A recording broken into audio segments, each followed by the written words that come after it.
Come, I need you up here. For a clap and action.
Now we really start, and you would have seen that there is something of a graph coming there. There's going to be the driving issue, the substance of what we will try to debate tonight. We'll come back to it. But first and foremost, as always, we now have to see who are our guests tonight. And for that, we have a young, new voice also. Sarah is going to read the classical limerick to introduce our guests. So Sarah, who's our first guest? There once was a director named Bell, who led planet health efforts quite well, with 10 billion in his purse for research to disperse. On climate innovation, there's a lot he can tell. Ladies and gentlemen, a warm applause for our first guest, John Bell, Director Healthy Planet at the Directorate-General for Research and Innovation at the European Commission.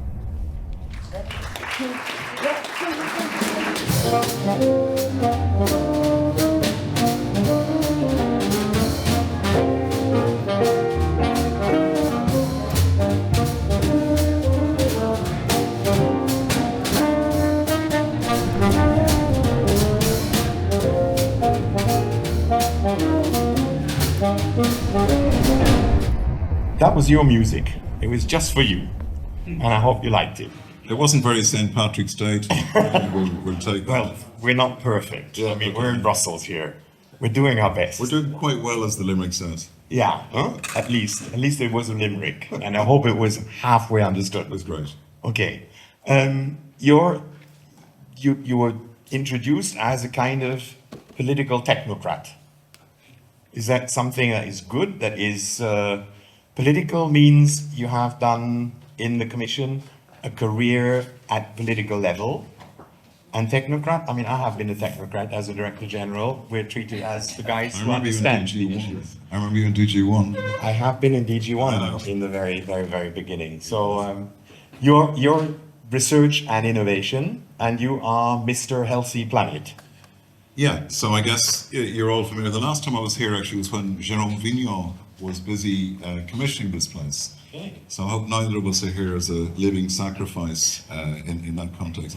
So I work in the Research and Innovation Department of the Commission, and we reorganised research and innovation to be directed. Research and innovation can no longer be observing what's going on. We have to set direction in terms of the solution, this decade of decision that we're in.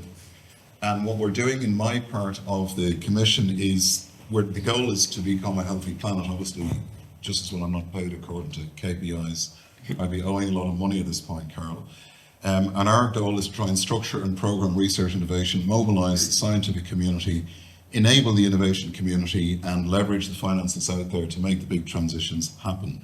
So it's basically the framework program, partnerships, missions, international cooperation, what we're going to talk about here tonight. So the money really goes to other people, but it helps making our discussion science-based. The money goes to the That's people what we who are want, trying no? to make the change. Yeah. And we need to have it science-based. John, Thank you. You're the first to that I can invite to take a seat. We have one guest on the sofa, and you all remember the sofa is the star of this event. The red sofa, and we're going to make life as difficult as possible for those people on the sofa. So Sarah, here we go again. We have a second guest. There once was a Dutchman named Hans who worked on real climate advance. At Blue Cooling, he leads new tech that should feed into saving the world's climate balance. A big hand for our third guest, Hans van der Loo, Vice President of the Blue Cooling Initiative.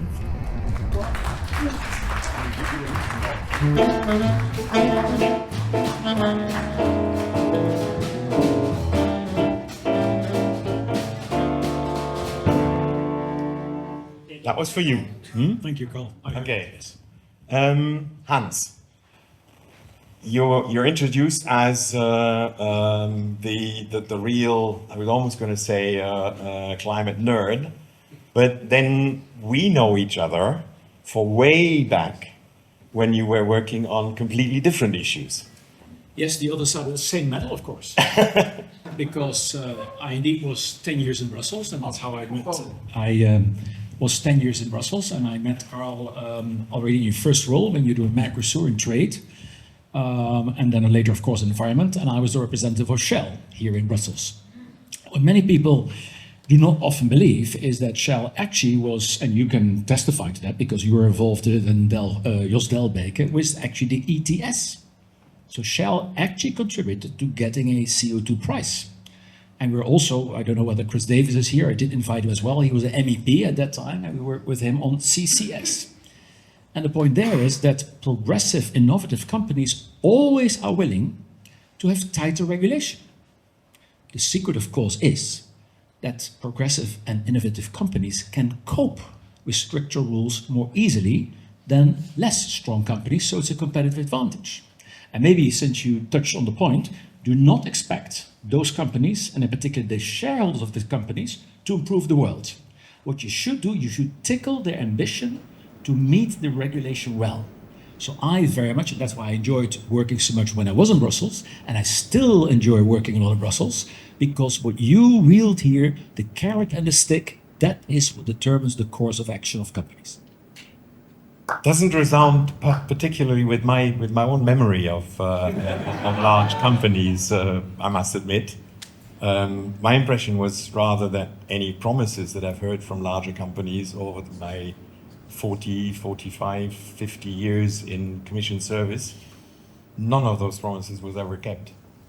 Not one of the promises. But I remember what these companies did keep is when we actually regulated, when we were courageous, yeah, and we took the decisions to regulate. That's true. And I think there you have a point. Larger companies have more means to actually find ways of working with legislation than sometimes smaller and medium-sized ones. But I think it's interesting to have you here for many, many reasons, and we'll come back to. This is a graph that you have introduced to me. I think you're here also for me as someone who shows that you can evolve in life, and that ideas and convictions can change if we have decent, science-based, rational intercourse and discussions with each other. And therefore, I think it is very important that we have people like you among us, because we will only find solutions all together. It's not one versus another. We need to find those solutions together. We need to find people who are convinced. We're listening to articulate rational arguments. And I know you for being a very good listener in those regards. So, I reserved the middle seat for you. Squeeze you between two EU officials. Yeah, who I love working with. We have someone, Wouter, come up, join me here on the podium. And you get a music for you also.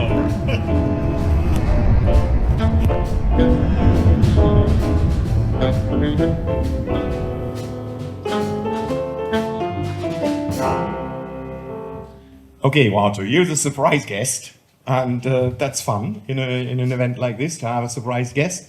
You are EEA also. Yes. You are even working directly with Tony, and you have basically whispered in my ear that Tony is the salesman and you're the production chief. So any good ideas that comes out of EEA is really you, and Tony is just selling it. Is that the way you look at the issue? I think even Tony would accept him being the salesman. But we're talking about climate change. Climate change is also adaptation. So I think this is an example of how we adapt to different circumstances in a non-climate change context, perhaps, but in this beautiful church. No, indeed, and the EES is a partner together with the other, we call them line DGs, so the DGs that are dealing with the subjects at hand, energy, climate change, and environment. And we work hand in glove to sell basically the messages that the EU and our policy that we make to partners all across the world, together with our EU delegations, to make sure that not just the EU, who represents only about 7% of the emissions, is doing well, but that the rest is also doing equally well. Well, so far we are trying hard, and let's hope for some results in the coming years. I'm sure we'll have lots of diplomatic elements in the debate, because we're looking at global issues here, global problems, and we all need to understand that we can't solve them alone. We need others, we need diplomacy, we need to be talking, we need to be convincing. And I think I'm very happy that you're here for us, and we're looking forward to a good debate. Please. Thank you. Grab the last open seat. I did tell you that the evening is going to be essentially about this little graph there. People on the sofa, I would think, know it. You can't really see it. But it's about reducing, removing, and repairing. And I think I don't like PowerPoints, and I don't like PowerPoints in events like this, where I think we should be communicating and we should be talking to each other more than just looking at slides and reading messages. But here, I think it sets the scene very nicely. What you can see in the red line there is basically what trip this planet is on in terms of heating. If we think about status quo, we will just continue to warming up this place. It's going to become a sauna, and it's going to go well beyond sauna. It's going to become pretty unlivable. What we are working on is the blue line, the drawdown. We want to limit the emissions of green gases into the atmosphere. But you do see already that blue curve is not really coming under the kind of dotted green level, which we define as hothouse Earth. Anything above that green level is really going to be extremely problematic in terms of human existence on this planet. And it's also going to be very important for the Arctic, the area where we're looking at for the moment, because it essentially is going to continue to be melting and losing that very, very important ecosystem.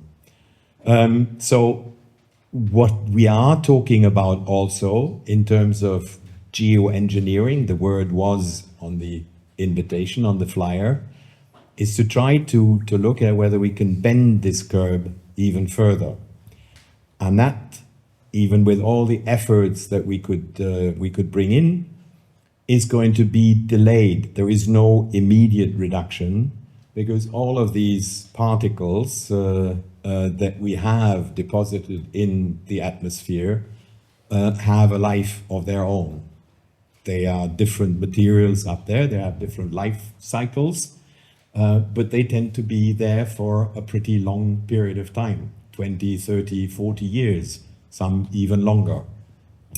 And so with all our efforts, if we bend this, we're not going to be able to have a shortcut down to a situation where we're avoiding hothouse Earth. And so that's what this graph tells you, because when you look at this idea behind this, we would be looking at active cooling as an intermediate stop while we continue to do the efforts on actually curbing our emissions. Some people sometimes represent this active cooling as an alternative to mitigation and adaptation. And that's quite clearly is wrong. Without mitigation and adaptation and more of it rapidly, we're going to go into a really, really difficult period. But even if we do this properly now, and even if we convince everyone to go in, we will have to cover a certain time lag. And that's the period where active cooling ideas may be playing a role. Now, to our panel. And I think I want to start with John. We spoke a bit in preparation about modeling and what are these ideas all based on. So this is not essentially dictated by anything. We're trying with models to predict how things will evolve in the future. But I think you would probably agree with me, John, that the modeling, if anything, has probably underestimated rather than overestimated the effects. Would you agree with that? That we need to listen to these modeling outcomes because they in the last 25 years, the models have underestimated the reality. That may not necessarily mean that it will be there forever, but how do you look at this from a research, from a science-based position? How sure are you when you see these IPCC, Potsdam Institute, etc., etc.? I mean, NASA, all sorts of institutions are working on these models. How do you value this? What is your take on these? Well, the first thing, Karl, is, models are models. That's what they are. It's what they say on the tin. And what you're trying to do is you're trying to balance resolution against scale a lot of the time. And if you look at the time period in which we have a couple of experts in the room who are actually working on these, they are, of course, evolving in terms of the data, the way in which data is interpreted, the way in which things are framed and integrated. But models are an absolutely essential part of the puzzle in terms of understanding the dilemma that we have. But you also, one of the areas I work in, and it incorporates the Arctic, is the whole system of ocean knowledge and ocean systems. With the ocean systems, we're only beginning to understand what we know and what we don't know, but you know that you need a combination of modeling, you need biophysical, chemical, geological observation, which means new ways of doing things. And you also need to be able to make projections and forecasts that are quite different. So there are minimum essential criteria to framing what we think we know, and they'll always be calibrated as the evidence comes in. But I think we should check our assumptions continuously. The one thing we're learning is we should check our assumptions. What you said at the beginning, Karl, you said that people were wrong who see mitigation, adaptation, and cooling being opposed to each other. I would challenge that. I think there's huge moral hazard here to say that we're not dealing with a situation where the way society behaves and the way it discounts the future, you need to begin with addressing the systemic problem, the source of the problem, which requires a focus on mitigation. And modeling, of course, the one thing we know about modeling is it's able to show us what we put into the model. What we don't know at the moment in some of the areas that we're talking about here this evening, and by the way, geoengineering, I understand from the IPCC priesthood, some of whom are here this evening, is not a term that's used anymore by them scientifically. It's broken down into its different parts. We are certainly outside the realm of knowing what our assumptions should be or what the impacts could be in an area like that. So I would challenge you also on that part as we're on the red sofa. So you would think that that there's actually a curve that goes straight down to limiting on Earth. Is that the point you're making? I was trying to say two different things. So one was models are models, and they have their function. They can be perfected. There will be, if you take the oceans, for example, we're creating the digital twin of the ocean, which will integrate all of these different facets. They will become increasingly more reliable and predictable, but they are models, and they're based on assumptions, they're based on inputs. You need observation as well, in different ways. The other question I was saying is some of the issues that you used a category assertion to say that it was wrong for people to say that cooling was an alternative to mitigation adaptation. And there, one of the points to make about modelling is in the areas where we know that we can address the systemic causes, we at least have credible, replicable, testable evidence and an understanding at least of the dilemmas that we're facing, whereas in some of the short-term solutions we don't. And who knows what can bring the different. There are so many different ways of bringing the heating effects down in different ways, including whales, as you probably know. Everybody has their own theories. If you were to restore the whale population back to 4 or 5 million, you would have the problem solved according to one school. Now, of course, how you do that is another question. So there are two different kinds of questions. Yeah, but I do take that, and I started with modeling because I do believe that modeling has questions. You model on what you put in, you model on what you feed a model, and then you get an outcome. But my point on this graph is that it's not really a modeling issue, that the amount of particles per million that we have deposited up there is not going to disappear in any short term. We either find ways of taking them out, and then we're talking geoengineering in one form or another, and some people are focusing on carbon capture and storage, or carbon capture and use, or whatever else. But I had the impression that as a scientific base assessment, I haven't heard a scientific voice that is not actually saying that the levels that we have obtained up there will continue for the next 20, 30, 40 years to make sure that our system is continuing to go in overheating. And we need to find a way of dealing with this. So the kind of mitigation, not sending up any more up there, is certainly very, very important. And I did say that, and I recognize that. I think adaptation down here to some of these effects is going to be relevant.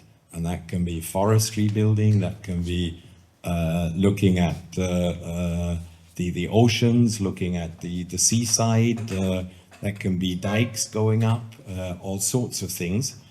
But there is an issue that for even if we don't emit a single greenhouse gas molecule any longer into the atmosphere, what is parked up there is going to heat up the planet. And what do we do with that? Or do you disagree just to with come that? back on that, because I think there are different kinds of questions there. So one is, nobody, of course, I think everybody in this room would accept that we're in serious trouble in this decade of decision where we're risking flying past any one of the 16 tipping points that are there. There's no doubt about that. The question is, what is your best strategy to deal with that? So first of all, those of us who are in the scientific and research and innovation community believe it should be science and evidence-based. So the one thing you do not want to do on top of a problem that's been created by all kinds of unintended consequences, perhaps, or with the exception of some industries, some of the consequences, at least, you don't go about solving them by going on a non-science-based approach. So that's one thing. The second thing, in terms of mitigation, okay, if your question is about time frames or scales, do we fix it in 10 years by doing this or over the course of the century? Most of what we're working on and the targets for 2030, 40 and 50 is to have a significant effect over a longer time frame in which we can bring things back into the safe operating space. Now, there are many ways of doing that, and mitigation, a huge amount has already been done. I mean, there's a lot of pessimism around. If you look at what's been done in terms of renewable energy, in terms of transportation, so forth, there is an acceleration taking place there. There are huge forms of what we wouldn't call geo-engineering. So, for example, if you take about a third of emissions can be addressed through wetlands and peatlands, that can be done very, very quickly. You just need farmers to agree to it and fisheries communities to agree to it. As I said, Just a minor problem. well, it's a human problem. Yeah. As you said, there's afforestation. We're doing things in the EU emissions, for example, about the restoration of soil. 70% of the soil, it's a huge source of carbon sequestration instead of emissions. We're working on the replantation of seagrass meadows. We're doing coastal restoration, blue parks. There's a whole series of things which are about sequestration and carbon capture, which are not what we would call geoengineering, which is moving beyond what are natural processes and actually doing something where you don't know what the evidence is, rolling the dice and not working with nature and hoping that you're going to make things better quickly. I think we probably will all agree with the first thing that you said, and the second is coming back to something I want to push on to Hans, because you're now beginning to define what is geoengineering. So CCS, obviously you would not consider it to be geoengineering. I would. Burning fossil fuels for the last 150 years, I would call geoengineering in the wrong direction.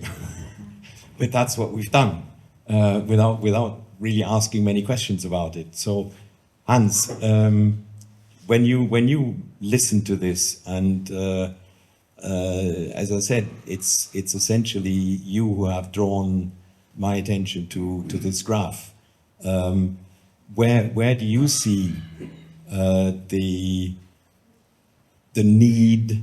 Where do you see the need for actually reducing what we have deposited up there if we want to avoid really catastrophic loss of very important biodiversity, of very important ecosystems on this planet that in the end are the ways or the basis on which we as humans can live on this planet? I think it's already very good that you said that, in fact, the greatest geoengineering project ever undertaken on this planet was industrialization. 200 years ago, we started to take out huge quantities of carbon from the deep subsoil, which is not part of our human ecosystem, if you like, and we took that to the surface. We burned it. That gave us energy. With that, we built up this church, the whole society around us as we know it. And then the CO2 went up in the atmosphere and started heating the climate. Now, of course, it was geoengineering, but earlier I spoke with Wouter, said, yeah, but it was not the intention. Of course, it was not the intention. But then I say, does that make a difference? It was geoengineering, but not the intention. I think what is another important aspect is the aspect of inertia, or as I call it, time to effect. So you always, when you take a measure, you have to think about how much time is needed for it to be effective.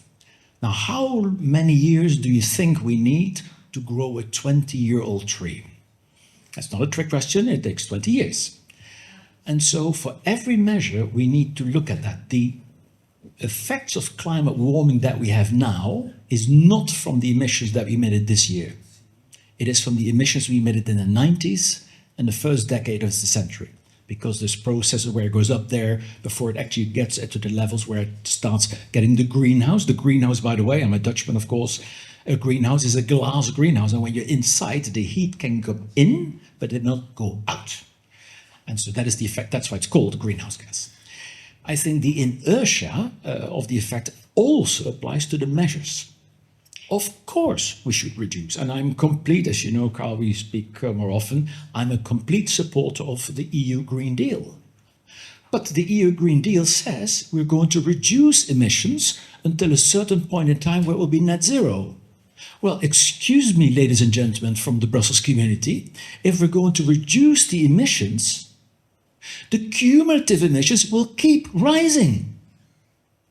It will only stop not increasing when it's at net zero. So we planned it at 2050. So that means that we agreed to keep adding CO2, to keep growing the cumulative emissions until 2050, although we are in the danger zone already. So that's why we say we need to do more. We need to remove. So reduce means to reduce current emissions. Remove means take out past emissions that we have emitted already. But that too takes time. And by the way, I actually said early on, I first worked on ETS to get that. Not many people believe that Shell was interested in doing that, and not all companies are the same. We also worked on CCS to create the financial possibilities to do that.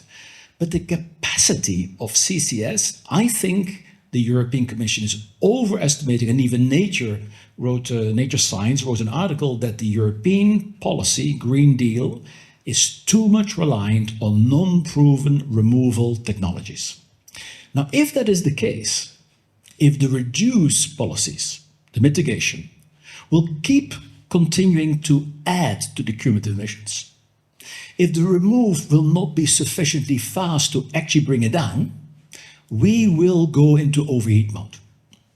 And so, of course, the measures that are being taken will have effect, but need time to effect, but that may be only towards the back end of this century. Now, what's the point to have those policies that will have effect, but the back end of the century, and we die halfway?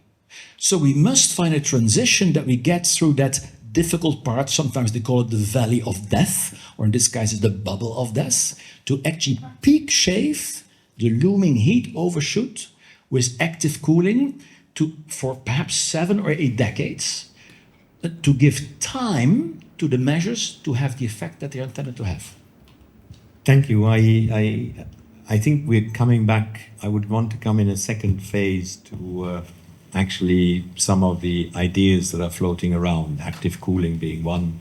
There are a number of others, and I certainly would sign up totally what John said.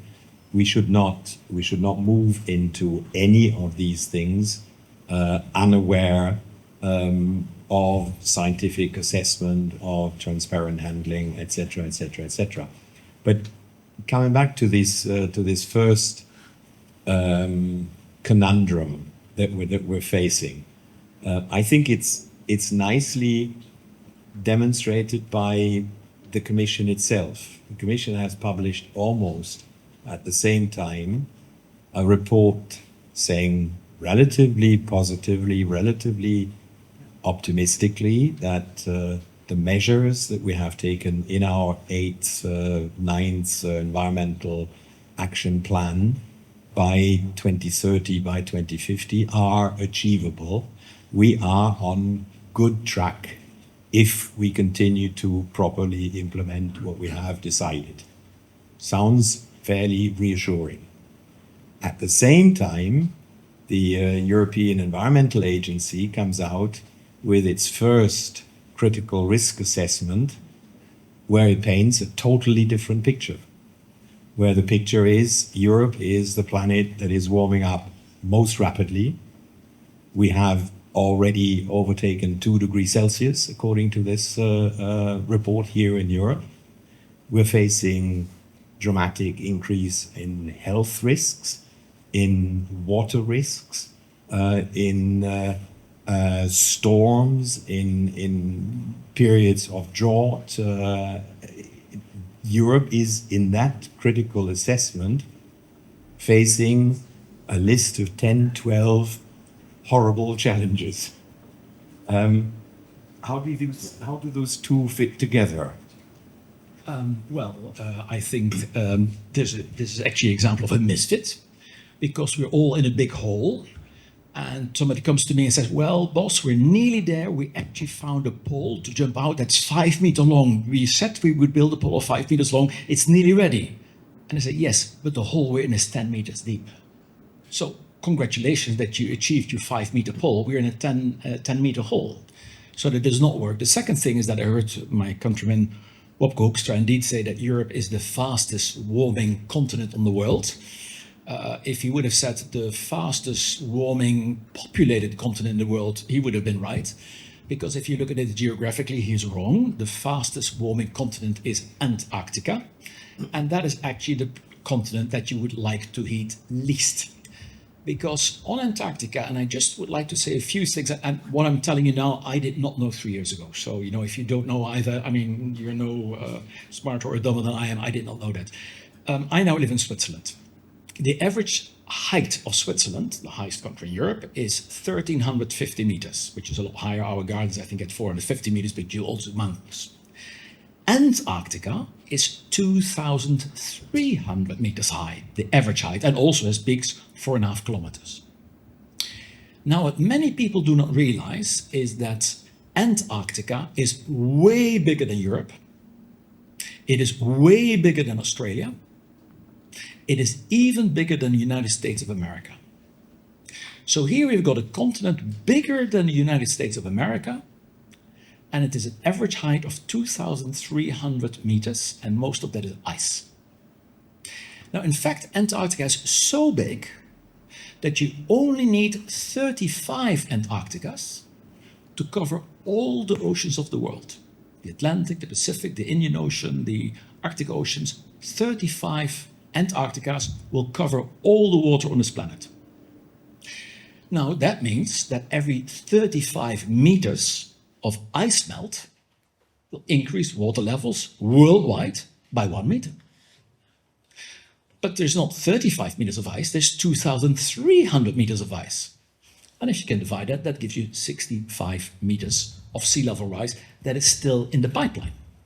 The last 200 years, because of this geo-engineering project, we accelerated the global warming, we accelerated the Arctic melting, and we accelerated the sea level rise.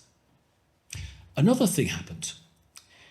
200 years ago, we were 7 billion people less. Because this geoengineering project, this industrialization brought better hygiene standards, medical standards, hygienic equipment, drinking water, etc., etc.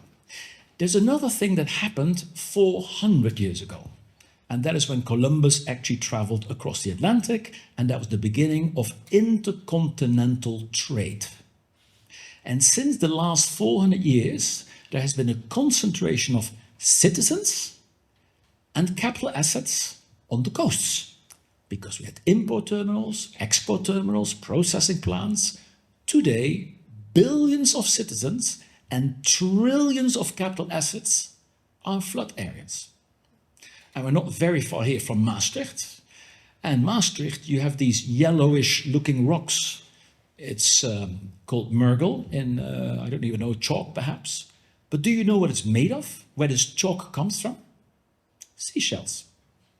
Because Maastricht is the high point. So when there's no ice on this planet, not on the North Pole, not on the South Pole, and not on the Himalayas, the glaciers, when all ice has disappeared, the water actually stands until Maastricht.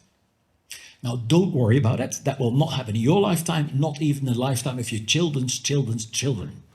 But it's not the 70 meters that's a problem. It's the first 70 centimeters to 300 centimeters that's going to be the problem. And the point is that I would like us to transition to the next century in a civilized and peaceful way. And if you have to move the coasts to high land, you may come up with all sorts of technological solutions. And I know actually there's 5 companies in the world, 2 Belgian, 2 Dutch and 1 Chinese, who actually the grand masters of all this dike building. In New Orleans, after the flooding there, it was, of course, American builders that poured the concrete. But it was Dutch engineers, ask Wouter, he probably knows, it was Dutch engineers that did the design. Mayor Bloomberg of New York a couple of years ago asked the Netherlands to come with a plan to protect New York against sea level rise. So we have to prepare, because how long does it take to move a city like New York towards Chicago, or to move Rotterdam to Cologne? I was in Japan. I lived in Japan for 5 years. And in March last year, Japan had, of course, the G7, and there was an Arctic Circle Forum in Tokyo in March. And I went there together with the Jan-Peter Balkenende, the Dutch Prime Minister. Now, John will know, because he's actually from Zeeland, and he was born in 1955, so 2 years after the water catastrophe. And he said, Hans, leave it to me. I'll tell the Japanese how terrible this can be. He said, well, wait, Jan-Peter, a flooding, a storm we had like that night, sea level rise does not come at that speed. But the difference is that what happened in 1953, well, 1,800 people died, a lot by Dutch standards, nothing compared to the 50,000 that died in an earthquake in Turkey. But after 6 weeks, we had it back again. And you were telling me how that actually became the instigation to build the Deltawerken 60 years, maybe we can say something about it later on as well. So there he was. He said, my name is Jan-Peter Balkenende. I've been full-time Prime Minister of the Netherlands. And he moved down his arms like that. And he said, what the Netherlands and Kanto is where you got Tokyo, Yokohama, Kawasaki, and Kansai, where you have Osaka and Kobe. What the Netherlands, Kanto, and Kansai have in common are 3 things. We're all flat river, highly densely populated flat river deltas. What does that mean? When the sea levels rise, thanks to the rivers, it will go way land inwards. Thanks to the flatness, it will go way out sideways. Due to the high density of population and industrial assets, the damage will be gigantic. The audience was like gobsmacked. So the question is, what do we do? This shouldn't be a horror evening. So let's try to look a little bit at Wouter, because Wouter, the dilemma that I spoke between on the one hand, Europe is on a good path, and Europe is in measures and implementing measures, and Europe is on a bad path when it looks at what's happening under climate change for Europe. What lessons do you take for that? And I ask you the question, highlighting that you come from the External Action Service. What ideas, or what is your reaction to this apparent dilemma? First, EU policy is science-based. And the IPCC reports and also our own scientific boards have been surprised a few times by the fast developments, and modeling has always been a little bit like a centimeter behind the curve. So that is the challenge of predicting the future. And I think that is also the essence and the difficulty of talking about geoengineering. We don't know what is happening when you set in course that you have never done before. But going back to maybe a little bit the international scene and where we now come from, and why I'm a little bit more optimistic than a year ago, because more than a year ago we were in Egypt discussing with many countries the loss and damages that they are seeing. Look at Pakistan, for example, that are inflicted already by the huge rises in temperature and the extreme weather events that follow on it. And international discussions have been very much focused on what do we do with these consequences, and a bit less, I would say, on what we do about the root causes. And last December, when we were in Dubai, I think it is fair to say that we reached a balance in that discussion where we not only came forward as international community with solutions for countries that face really severe consequences of climate change, but we also committed collectively to address the root causes. And one of these root causes where the EU made a very strong plea for is to, as it is called in the international agreement now, to transition away from fossil fuels. If you allow me to react and have a little bit more of an international perspective on the geoengineering that Hans made such a strong plea for. There is no consensus at the moment globally on how to discuss this, where even scientists do not agree. And when we discuss this at international level in UNEA, in one of the UN bodies that discusses many matters related to climate and biodiversity, I think it's fair to say that many countries agree to disagree because the technologies, and especially its consequences, not so much the technologies themselves perhaps, but are unproven, and there are unknown risks for the longer term. No matter how you look at it, it shows the divisiveness of the issue. And I think there's broad concern that we need to make firmer steps towards more and quicker mitigation. But there's no consensus yet, not even amongst scientists, let alone politicians, on whether this specific measure is actually something that can help us or something that will set in motion events that we, in our models, did not account for at all. I'm not surprised that everyone is basically bringing the logic all the time back to geoengineering. We haven't really approached geoengineering yet. We've heard John coming up with one definition. We had Hans having another definition. You haven't offered us a definition of geoengineering, but you're basically saying it's unknown. Its effects are unknown. If we had never engaged in anything that was not fully known, we probably would not be in the mess that we're in, because we would never have started burning fossil fuels to the extent in which we have. We have never thought through all the activities when it was going in the wrong direction, and we have lots of people who are still justifying today that for all sorts of economic, social, cultural, whatever reasons, we cannot change these practices too quickly, even where we know perfectly well that they're going in the wrong direction. And then there are people who are suggesting new ideas, and up front they're immediately put in the corner and saying, no way, we can't even look at those because it's far too dangerous, etc.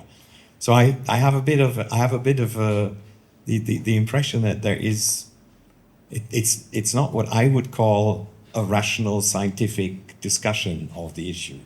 I mean, I hope we can come into discussing more of these and with more precision, but I still think that I'm not totally satisfied with what we face for the moment and with what we are doing about it.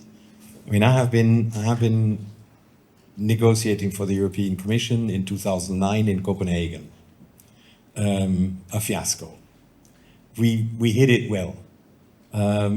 Heads of government went home in total disagreement, and so good technicians, good officials as we were, we found a way in saying afterwards, yeah, but basically there was some kind of understanding, and we will all do something for climate, and we recognize the problems. And then it has taken us 7-8 years to go to Paris. And we apparently did a big achievement. Everyone applauded that we have finally internationally in agreement. We all signed up to 1.2 degrees Celsius, if at all possible, and nothing more. And the commitments that we were offering were calculated to lead up to 3.5 degrees Celsius. But it was a success. We had done a deal that would heat the planet by 3.5 degrees Celsius. Strange success.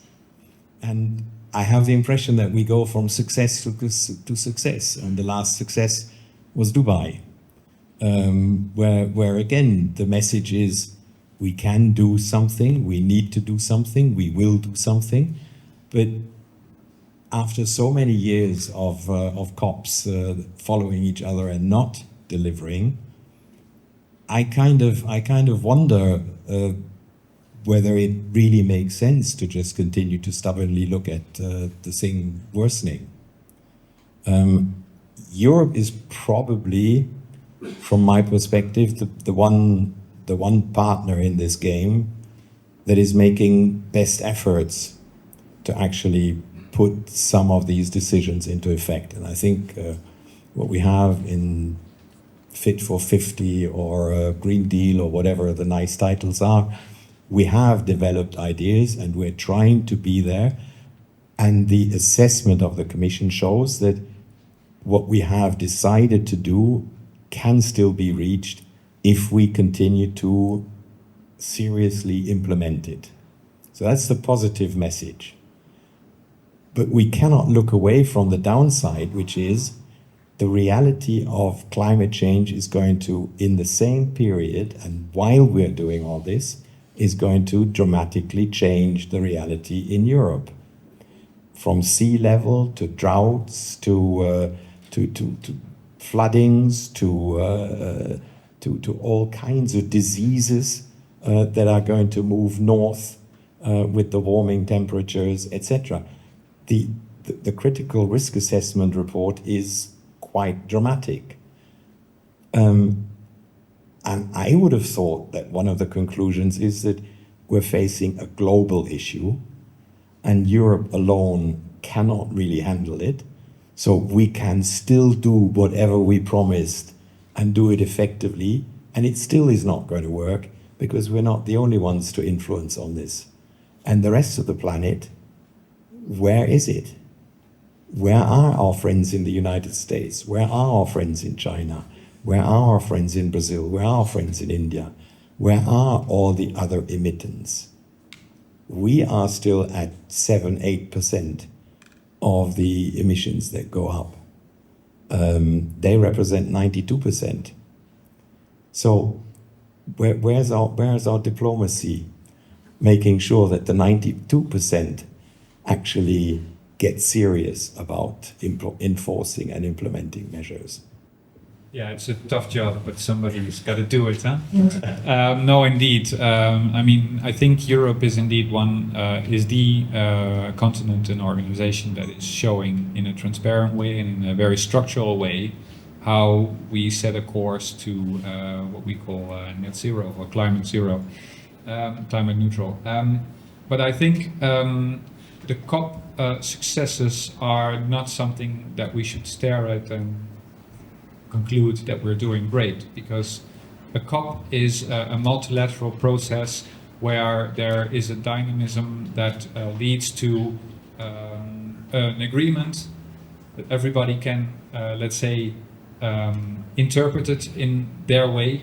And in Dubai, I think we saw reactions from countries reflecting on the transition away from fossil fuels that were not our understanding of the text. But texts are one thing. And I think what is much more important is what we actually do on the ground. And one of the very concrete examples that we've been setting up with our friends in the United States has been the Global Methane Pledge, where we made a call to countries to reduce with 30% by 2030 methane. Now, as you might know, methane is a greenhouse gas that is 80 times more powerful than CO2.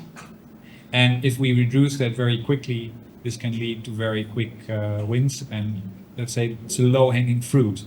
In the end, okay, it is still an exercise where we pledge something that has to materialize, but combined with a monitoring system called very eloquently MARS, where we actually spot where methane leaks are occurring on the world, where we can ask countries that have signed the Global Methane Pledge, what are they going to do about it? Have they noticed? So this is very concrete work that goes from the diplomatic work to concrete outreach and saying to countries, do what you have to do and what you signed up to. And another example is the so-called just energy transition partnerships, where with emerging economies, we are trying to set up a model where they decarbonize. For example, with South Africa, in very difficult circumstances, and we are trying in a model that is sort of transactional. They put their efforts in. We support to really cut down on their coal consumption and the burning of coal for energy production. These are very concrete examples where our diplomacy efforts, together with our friends in the G7, are behind. And nobody's perfect. You are all aware of the difficulties, not only in Europe, but also in the US, where when it is in the interest of the country or the continent itself, it is easy to take measures. But when it is perceived as something that is breaking, that puts a brake on the economy, there are protests and there is social unrest.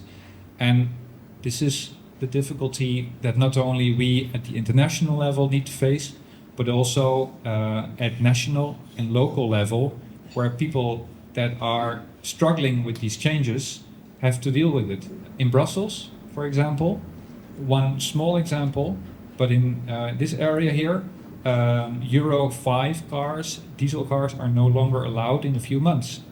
Our people that live on a low salary are going to cope with it, understanding that this is needed for the climate, but basically imposing a measure that is very difficult to implement for individuals. And that is the dilemmas that we are facing. So from the international level to the very local level, it's going to be very difficult, but it's going to be needed, because Hans just painted a picture that is not very nice. And we have to keep on pushing on all levels. I think we'll come back to that with some more pictures on how nice or not nice this change is happening in the Arctic after a break. I think we've had a good first exchange, and I think in the second half I would like to really move on to focusing a little bit on the Arctic, to really start debating a little bit of what are these alternatives, how scientifically robust are they, how questionable are they, how can they be implemented in a transparent way. I still find it a bit bizarre that when we say that on the emissions internationally, we leave every country to decide for itself what it can do.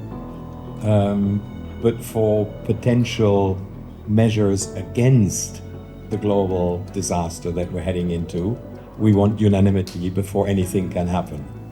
It's a bit of a contradiction, but I hope to come back to it in the second half. Okay, see you in 20 minutes up here.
Action!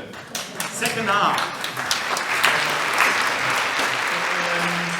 We've painted the big picture. And now we're going to focus in on Arctic. What can we do to help the polar bear surviving? To help the walrus? I'm a walrus. I'm a beetle fan. I would hate walruses to go. What do we do to have ice still up there? So, what concretely are you suggesting as geoengineering ideas that you think we may be accepting because they are beginning to be tested and they're beginning to be controlled, and they may be even manageable if things do show up problems, because we might be able to turn them off without the damage that we know might appear with some of the other measures. So tell us all about it. I think there's two things that are important to understand for everyone here. And they've got to do with two spectra. One is the time spectrum and the method spectrum. So what technology, what methodology we can use. So we are already pretty late. That means that at this moment in time, there's a certain width of methods that can still be applied, going from the homeopathic, I call it the antibiotics cure, to the invasive surgery. Now, obviously, if you would be a patient, and I'm your doctor, and I come and tell you, well, things don't look well, I recommend this antibiotics, you better take it. Because that may stave off the invasive surgery. If you don't take it, then only invasive surgery will, in the end, be able to give the healing. And if you don't even want to take that, then you get the cascade of consequences, which you already alluded to. So, the options we have now if we will act this decade, so that's 10 years, 2024, 2034, there are benign technologies that don't even merit the name geoengineering because they are very localized and very time-bound. One is currently being tested in, because you want to talk about walruses, in northern Canada. And what the prediction by scientists is now that somewhere between 2030 and 2035, there will be ice-free summers in the Arctic. Now, why does that matter? It's got nothing to do with sea level rise. Because floating ice, if that melts, has the same effect of the liquid level in your glass as your ice cubes in your gin and tonic. Because ice is lower density and therefore lighter, it floats, but when it melts, it actually increases in density and therefore it gets smaller, but the total level does not go up. Why is it nevertheless very important? Ice is white. If it melts, it becomes dark blue water. So if it is white, it actually has much higher reflectivity or albedo factor. So it bounces back, it reflects back incoming solar heat. If we don't do that and let the summer ice disappear, in the winter there's always ice, but the summer ice disappear, that means that in the summer when there's relatively most solar radiation, it actually gets absorbed by the oceans. And actually there's a friend in the audience here who told me a while ago that 92% of all the anthropogenic heat, that is zetajoules of heat, have been absorbed by the oceans. So there is already a lot of warmth in there, and if it would absorb even more, that's why you get those crazy temperatures around. So this idea, it's called Arctic Reflections at .Earth, if you want to do Arctic Reflections.Earth, is basically to thicken the ice shoals by pumping water from underneath the ice on top of the ice. So the ice then becomes thicker.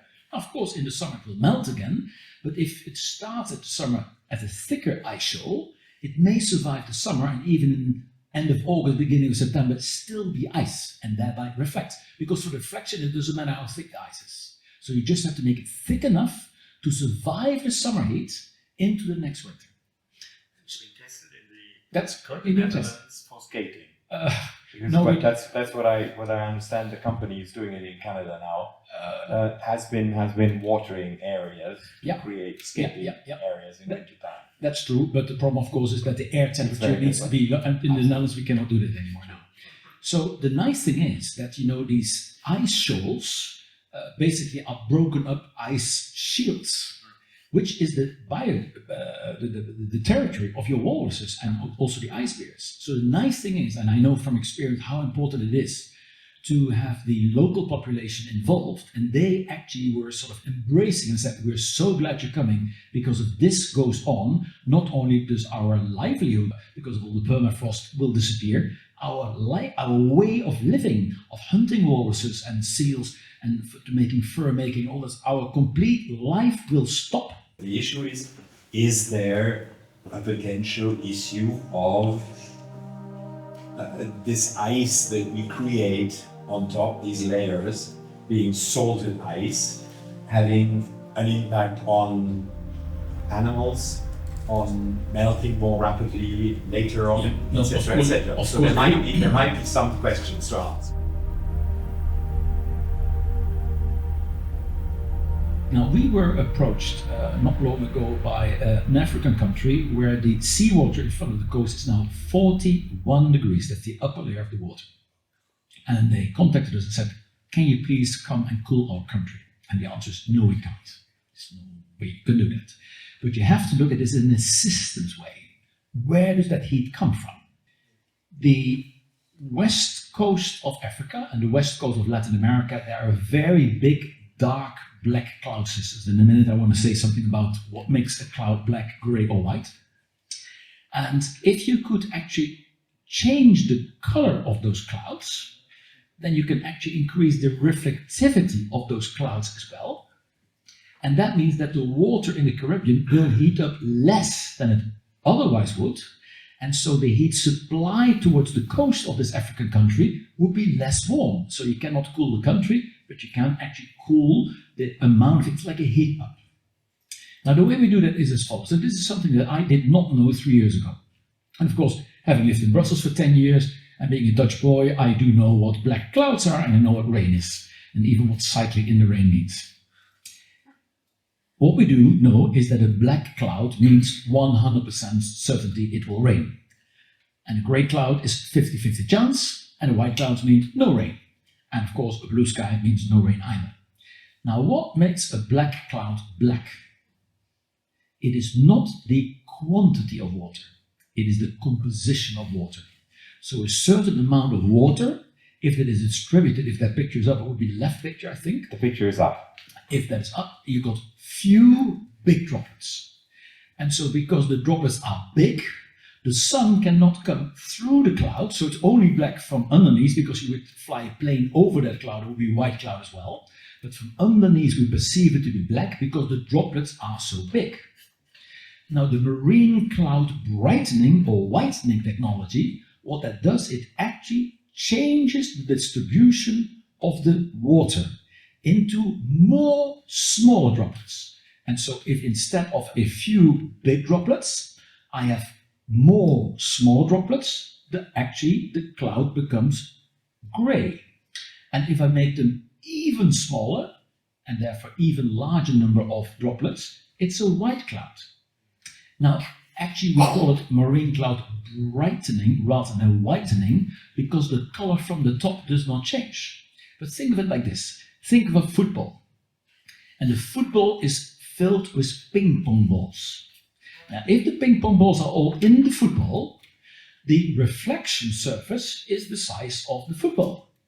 Now, if I cut up the football and I've got a lot of ping pong balls next to each other and one flat, the surface is bigger. And that is what you do with marine cloud brightening. You increase the reflective surface of the clouds. Because what we want to reflect is the incoming solar radiation on the top, so you want to have as big a surface as possible. Now the question is, how do we do that? This again is not geoengineering, it is biomimicry, because we do that by laterally nebulizing seawater. So you would have either dedicated ships, or we're talking now with shipping companies who would simply put a container on board of the ship, and when they are in the right zone, by satellite, we would switch them on, and all they would do is pump up the seawater and put it at high pressure, nebulize it out. The water would then evaporate, and the salt particles would actually rise into the clouds and have the effect to make the bigger droplets smaller droplets. The nice thing here again is, it is very localized, because it's around where the ship happens. Of course, we won't have many ships, but every ship is done individually. So think like a mosaic floor, and we can switch on every little tile on or off. Now if you say, sorry Hans, we got a party here, or we just put in the new seedlings, please don't touch this ring. Okay, we won't touch that ring, but elsewhere where you can have it, you can do it. So it is local, it is controllable, and it is time bound, because if you switch it off, those nebulizers, the effect it has will have disappeared in 4 or 5 days. Why is it called biomimicry? Those of you that have ever been in the tropics and seen these really dark clouds and torrential rains and a lot of storm wind, and then when the storm is over, it's a completely blue sky. And why? You stick out your tongue and you understand why. Because you can even feel and smell the salt in the air, because the storm has whipped up so much ocean water that a lot of the salt has gone into the clouds that you saw the night before as this dark cloud system, and it's completely gone. Now, is the humidity completely gone when you see a blue sky? No. There's still humidity there, but it is distributed in infinitely small, very, very many, very little droplets. Until an aeroplane passes, and out of the jet engine of the plane come very small dust particles. And around those dust particles, they are the nuclei around which the humidity that's already in the air in front of the plane actually makes bigger droplets. And so, yeah, the conspiracy theories that think that Bill Gates is actually, these are actually chemtrails, well, that's all nonsense, because a Boeing 747 flying from Amsterdam to New York would not even have enough capacity to spout out that much over all those thousands of kilometers. So no, they're not chemtrails, they are condensation trails. It's the humidity that is in the blue sky, And when you actually insert a nuclei, you actually get a condensation around the nuclei and form bigger droplets. So this too, Karl, is not geoengineering, although it has as an objective to influence the climate. So some people call it climate engineering, but on a very localized way. Well, we're into semantics now. We are the semantics. I would call it a technical solution to an issue, and therefore I think geoengineering is a proper designation of it. But I still think that geoengineering is not by the name wrong.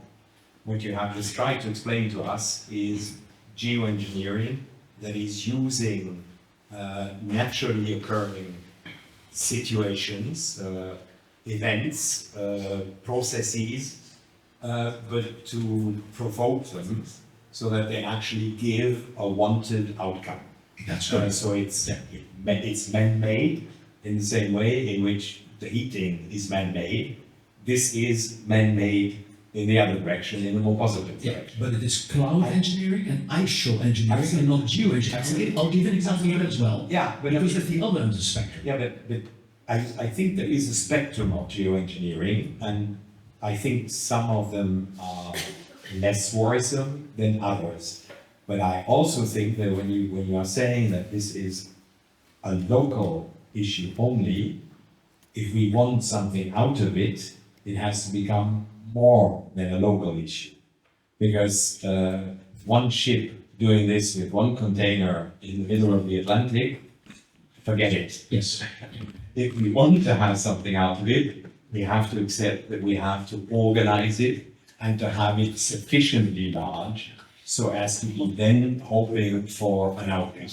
And this outcome, again, if we try to focus it on an area like the Arctic, where we say we want to preserve the Arctic ice and we therefore look at this area, you would have to probably, here I'm looking at Wouter also, diplomacy obliges, you would have to start talking to the Canadians and the Russians and the God knows what, the Chinese might have an interest and others would have an interest, because we cannot pretend that we are so responsible for that area and we can do in that area whatever we want. We're not at all. No, I'm not saying that you are, but I think it is important to have this international element in view. But even internationally, I think you do have a point where you say that if we move into trying to apply this cloud brightening concept in an area, one can turn it off relatively quickly. I can tell to those people who are elaborating this stuff, stop it. And then we all have some ideas of how long clouds are there. Because but this is very dangerous because the Chinese have been doing that. Well, that's not the case. It's the opposite. The opposite. What the Chinese have done, for example, for the Olympic Games, they saw big cloud systems, white cloud systems, that could evolve to grey or black cloud systems to avoid that from happening. So they actually overflew the clouds and they sprayed it with silver iodine. Now that does not appear in nature, and what that does, it does the opposite, because it makes a white cloud a black cloud, and then the rain falls out, and what's on the soil, of course, cannot fall on the Olympic Games. So that leads you to introduce a chemical that is not naturally occurring. This is the opposite. And I think just two more things. So these two methodologies will only work now. So if the global warming will go on, this will not be sufficient. This is the antibiotics cure. If we're not willing to take the antibiotics cure, there is other things as well. And here we get, okay, you know, the semantics, but truly geoengineering. Not because, yes, you're right, we want to do this at scale with 700 chips. But here, this will be stratospheric aerosol injection. It goes with bunches of 50 kilos at a time into the stratosphere. Stop the horror, please. I'm glad I get a chance to say something. I'm actually quite disturbed about what I'm listening to here and the way things are being presented. So, first of all, it's absolutely fine for people to discuss their views and how they'd like to see things resolved, but not to present it as science or things that are grounded in science or things that have been certified by scientific bodies. It's simply not the case. one of the hugely and really difficult issues, and it's an issue that scientists have with a lot of commercial operators working in spaces where they're saying that there's a scientific base and they're trying things out that haven't been tried. We need absolutely transparent governance. We need to involve the indigenous peoples and the peoples who are around in these areas in a very structured way, and the science needs to be provided to policy, and then people can make whatever decisions they want. We already have, I mean, I'm listening to this, I am actually responsible for the All-Atlantic Ocean Research Alliance. We've been working across the whole Atlantic, pole to pole, coast to coast for 10 years. We have people working on AMOC, we've got people working on Arctic ice, on ice melt, on glacial melt, on currents. The science is out there. We're not sitting around doing nothing. But people are very aware of one thing: these are extraordinarily fragile, complex systems. And the people who want to start drilling on the basin, by the way, which is where a lot of the sediment that's keeping the carbon in is, or want to start doing things on the surface in the ice, first and foremost, we must have an absolutely sure scientific base of what we're doing is prudent. Now, the last point I want to make is the only available science I'm aware of on some of these techniques, and there's virtually no science available on most of the solar radiation management or the marine cloud management, is to say that one of the risks that the scientists who've looked at this, and it's not a representative sample, we need to do a lot more science in all of this, is that what you get into, effectively speaking, when you roll the dice on these technologies, you get into unintended cycles that mean that you cannot ever go back to doing what you should have been doing in the first place, which is removing the gas. So you're creating the problem that you were trying to abate, you're creating in a way that it cannot be resolved. So there's all kinds of good reasons why it's good to talk about things as possible ideas and technologies and business ideas and so forth, but we need to be absolutely clear about this. You either go science-based and you pay huge attention to the sensitivity of these ecosystems. And it's not simply about we drill a few holes into salt there, maybe it works, maybe it doesn't. You need to know damn right what you're doing. The one thing you do know will help is if we reduce the greenhouse gases, we will take the pressure off the Arctic. That's the only thing we know for sure. That's also the only thing that we're not achieving. That's not true. It is true. It's not true. John, it is absolutely To go around and negate what the entire world is actually trying to do at the moment and assume that we're not actually making progress on greenhouse gas reduction, it's a worrying thing to make a statement. We can say that we're not going as fast as the damage that we've created. And by the way, I agree with you. The only people who actually, the coal mining analogy is an interesting one. It was not geoengineering. The petroleum industry were the only industry who did know what they were doing and went ahead and did it. But in this situation, it is not correct to say that greenhouse gas reductions, this is a matter of fact in terms of discovery, that greenhouse gas reductions are not taking place. It's how we frame it, Karl, that's important. We can say that we need to go faster, we need to have all the options on the table, but we shouldn't be saying, because it's not just moral hazard there, this is playing straight into the hands of the people who created this problem in the first place. It's not, it's just being realistic. I think you're talking the world nice to yourself, but it's not what the facts show. Karl, And every when you're day, talking- John, my colleagues in this room, every day what I see, not what I'm up here to talk about or promote, what I see every day, I see the science that's coming on the oceans, I see the science that's coming from space and Earth observation, from the IPCC, from the IPBS. I'm also responsible for biodiversity, for water systems, all of these things. I am more than aware as to where we are in terms of the difficulties, but we have to be extremely careful at this political tipping point when we must get to where we can get by 2030 and 2040. It's absolutely fine to say we should consider other options, but simply to caricature what is actually going on in terms of greenhouse gas reduction, international diplomacy, the economic investment, the political investment, the democratic investment, I think it's not correct. Drilling licenses for oil in the Arctic do you see, or you don't see those? The fact that shipping routes are open now because the ice has disappeared, and that business interests are there to actually saying this is nice. We want to have access to the cobalt up there. You're seeing all those. I'm happy Yes, that you do see. and all those. what we're seeing. I agree, Karl. I don't think what's going on is particularly nice, and I would probably. I was surprised. Well, I why thought it would was. you think my job is to make sure that you have the scientific evidence that you need to understand what's going on, that policymakers make it. And policymakers can make whatever decisions they want. They can make bad decisions, they do. What I see, you talk about the oceans, Karl. The European Union is an ocean union. It doesn't realise it is. It doesn't realise it doesn't have an ocean policy. And security and defence issues will clarify all this for people and it's not in 3 generations. What is going on in the Arctic doesn't stay in the Arctic, and what is going to be taking place. We know this. The Arctic Science Ministerial Council, there is actually a ministerial body dealing with the governance of the Arctic, and it is looking at these issues, and it is very clear in terms of what it says should and shouldn't be done. Now, what other people do by force, that's a challenge for the European Union in a different way. It's not other people by force. It is the reality that is happening, unfortunately, every day.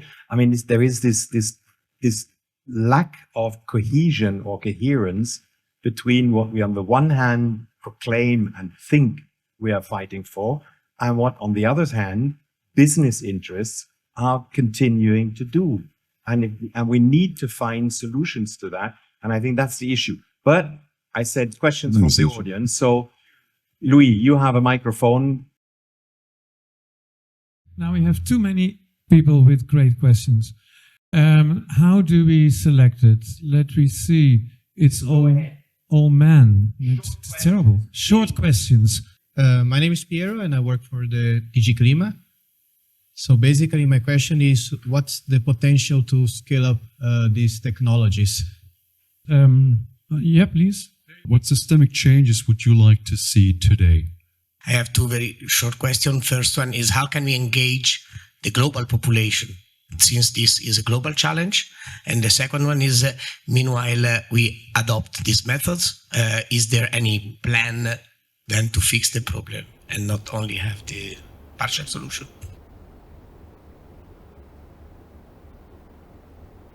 First of all, let me iterate it. It's very simple. The most important thing, and with that, I do not agree with everything that John said, but I do agree that tackling the cause is the most important. If you want to mop up a flooded cellar and you haven't closed the tap, don't expect a good outcome.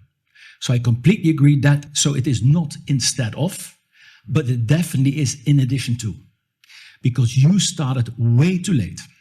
And since you made a slide to industry, let me afford a slide to the policymakers as well. You are right that a lot of the oil companies were climate change deniers, even though they knew, because all the scientists knew already in the 60s. Now, one company, before of the Rio 1992 summit, issued a documentary which it sent to policymakers worldwide. It was called A Climate of Concern. And in that film was described what the dangers are of continuing with increasing CO2 emissions. The maker of that film was Shell.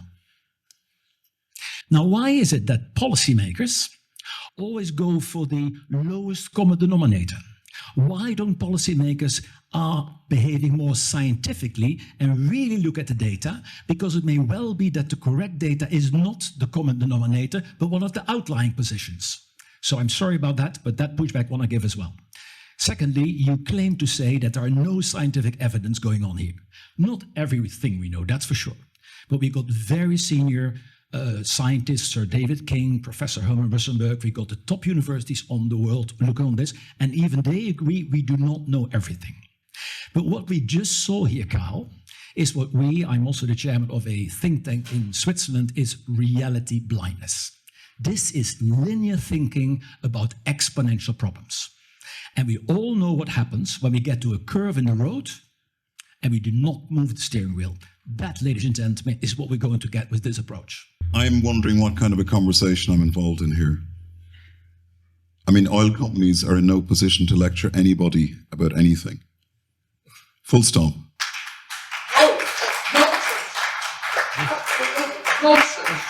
Sorry, no, excuse me.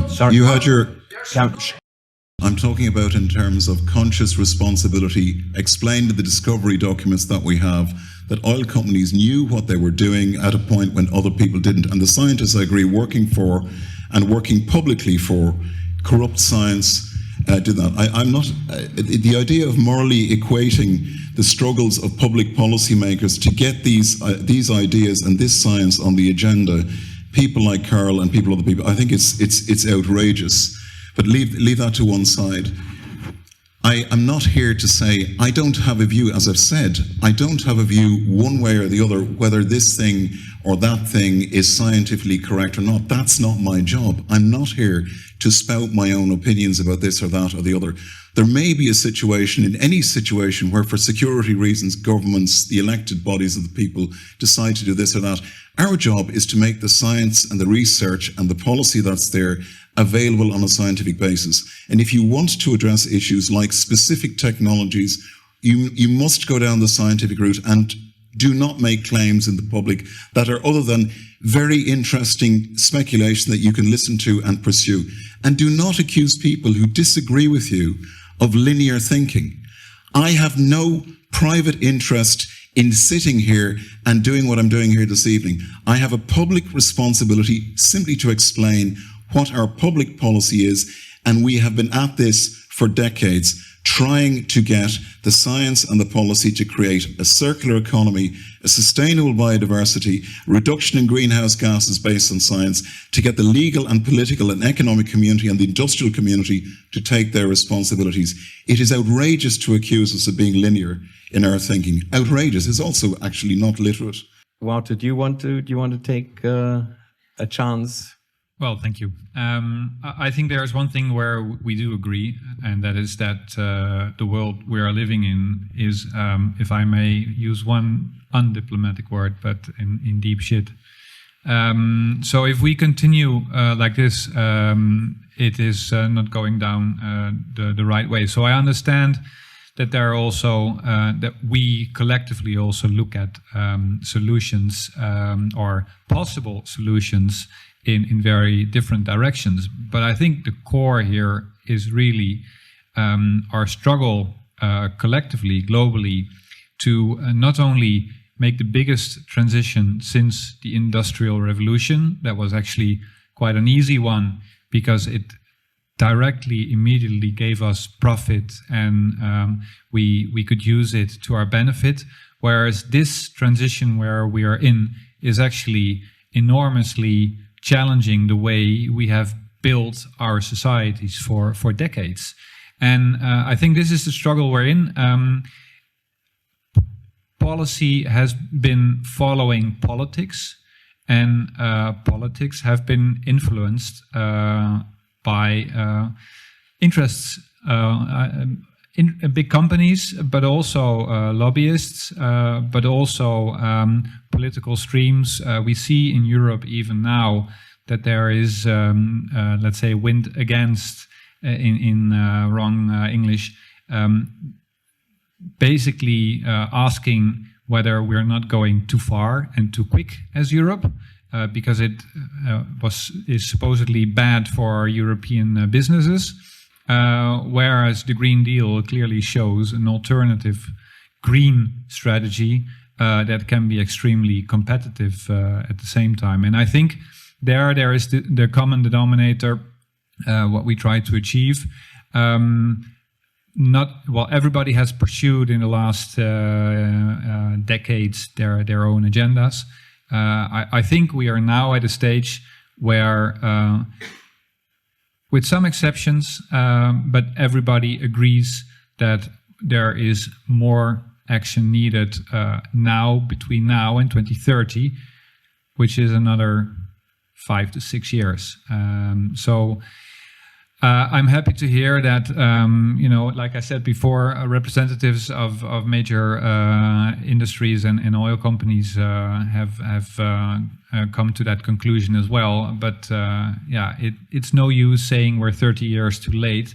Let's collectively try to use the knowledge and also the expertise globally, not just in Europe, but also in Africa, in Asia, where they don't have the upfront investment ready to first of all stop emitting with coal, stop emitting methane. Indeed, we had record high levels of methane leakage, but we've detected them and we've actually addressed them. We try to address them. Stopping indeed subsidies is one of the key messages of our climate commissioner. indeed. So this is what we are trying to do, whilst at the same time helping countries to adapt with their struggle, not just on climate, but also struggling to get their budgets in order, and at the same time pay for education and health, you name it. And that is, I think, the social and political struggle we're in. And that creates also these very intense debates. Thank you. Let's continue even over a glass downstairs discussion. I wanted to let this run. I think we have seen some elements where I have the impression that we all agree. I think we all tend to agree to say mitigation and adaptation are absolutely key. We need to do it, but we need to get serious about it. I have been in office for too long to still listen to environmentally harmful subsidies are being phased out. I've heard it for the last 25 years, and we're still putting billions of environmentally harmful subsidies out every day to our farmers, to our housing systems, to our fossil fuels, to all of this. So I think there are things where we do agree. I think we have also noted one very clear disagreement here tonight, which is, on the one hand, we have people who say we just need to do what we are set out to do, which is mitigating and adaptation, and that will, at the end, deliver the outcomes. And then I have heard a line that says the numbers and the trends that I see are making us lose major, serious, critical ecosystems on this planet before eventually mitigation is going to become biting and is going to become limiting what we have built up in the atmosphere. And we need to find a way, scientific, John, I absolutely am with you there. We need to have scientifically tested answers to those challenges. We cannot, I think it's not morally right to simply look at what is going to go on if the trends continue as they are for the moment, and not using our science, our wisdom, our technical solutions to try to bridge against the worst effects before eventually we manage really to settle the major cause of all of this. So thanks a lot for all of this. I hope you enjoyed the debate. We can continue to talk about it together, but now downstairs and hopefully with a glass of wine. Thank you very much.